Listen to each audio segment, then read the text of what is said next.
François Hollande, est-ce que ça vous... D'abord, les migrants, les réfugiés, la France prend sa part, dit François Hollande, 24 000 réfugiés en 2 ans, l'Allemagne en a reçu quasi autant en 2 jours.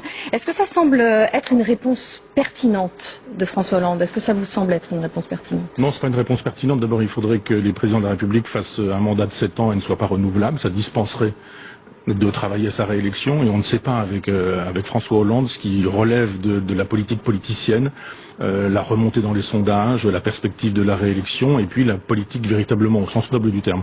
Je pense que tout ça est bricolage et magouillage, et que on n'a pas de grands projets, on n'a pas de grande vision politique et historique. Là, pour le coup, on rencontre l'histoire, c'est-à-dire que ces afflux massifs de populations qui viennent de l'étranger, les uns pour des raisons économiques, les autres pour des raisons de guerre.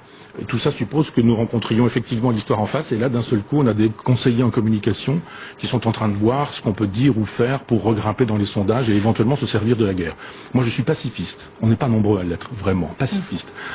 Pas bêlant. C'est-à-dire, je ne crois pas que la guerre soit toujours mauvaise. Je crois simplement que c'est tellement une catastrophe, la guerre, qu'il faut que ce soit uniquement défensif. Et j'estime qu'une vraie réponse devrait être une réponse planétaire et internationale. Nous devrions, nous, la France, cesser de bombarder les populations musulmanes sur la totalité de la planète en prétendant qu'elle nous menace de terrorisme, alors qu'elle ne nous menaçait pas de terrorisme quand on a commencé à les bombarder. Avant de bombarder l'Irak, avant de bombarder la Libye. Absolument.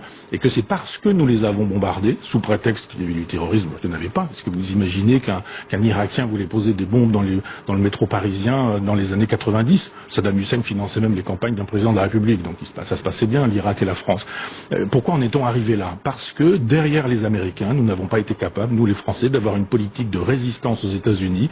Nous sommes le caniche des Américains. Oui, et Chevènement avait bien raison de dire qu'il fallait une grande politique arabe. Il nous faut une grande politique arabe. Arrêtez de bombarder des populations civiles innocentes, parce qu'effectivement, si on bombarde des gens de l'État islamique, on va bombarder aussi des victimes innocentes. Il ne faut pas imaginer qu'il y aurait d'un côté les terroristes, comme on dit, et puis de l'autre côté les populations civiles. Les combattants de Daesh sont des gens qui vivent avec femmes et enfants dans des villages. Donc on va tuer des gens, des victimes innocentes. Et qu'est-ce que ça va donner quand on aura fait tout ça? On aura enrichi les marchands d'armes, ça oui. On sait que les marchands d'armes sont ceux qui financent les campagnes présidentielles aux États-Unis, républicains et démocrates confondus. On voit bien qu'effectivement, quand on a fait des bombes, il faut les utiliser si on veut pouvoir en faire à nouveau, qu'il faut nourrir le complexe militaro-industriel. Nous n'avons pas besoin de ça.